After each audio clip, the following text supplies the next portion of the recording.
The sign next to the double doors we enter says ICU. Trina backs into my father's hospital room, pulling the wheelchair, and then turns me to face the bed. My dad looks like a statue. I reach for his hand and touch it with one finger. He doesn't move. The only reason I know he's still alive is because the machines he's hooked up to are making quiet noises.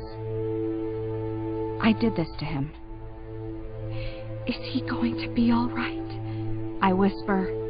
"The doctors don't know," my mother says. Tears are running down my face now. "Daddy, it's me, Kara. Wake up!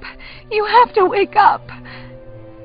I'm thinking about all those stories you always hear on the news, the miraculous ones, where people who were never supposed to be able to walk get out of bed and start sprinting, where fathers with brain injuries suddenly open their eyes and smile and forgive you.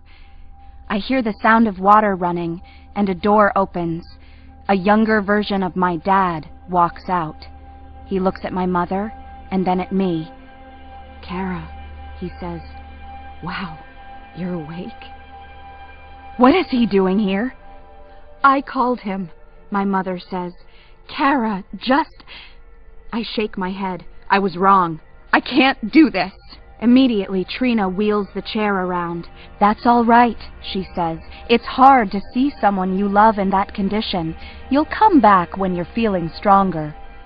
I pretend to agree, but it isn't just facing my father unconscious in a hospital bed that has made the floor drop out of my world. It is seeing my brother, who's been dead to me for years. I sit down in the chair my mother vacates and drag it closer to the bed. "Look, if you want to hate me, fine. But Dad doesn't have all the time in the world. We need to focus on him. The doctors are saying that his injuries aren't the kind that can heal. They don't know him," Kara says. "They're doctors, Kara. You don't know him either." "What if he never wakes up?" I interrupt. "Then what?" I can tell from the way her face pales that she has not let herself go there mentally, that she hasn't even let that hint of doubt creep into her head, for fear it will take root like the fireweed that grows along the road in summertime, rampant as cancer. "What are you talking about?" she whispers. "Kara, he can't stay hooked up to life support forever.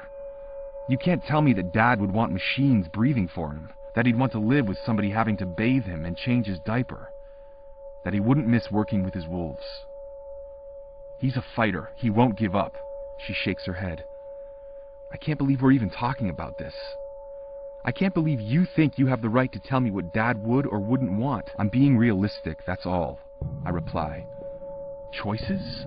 she says, choking on the word. "I know all about hard choices. I've made hard choices, and I picked Dad. So how dare you tell me I'm supposed to just give him up now? I know you love him. I know you don't want to lose him. Before you left, you told Mom you wanted to kill him," Kara snaps. "So I guess now you have your chance." I can't blame my mother for telling her that. It's true. "If you want to make it up to me," Kara says, "then tell the hospital I should be in charge of what happens to Dad. You're not old enough. They won't listen to you." She stares at me.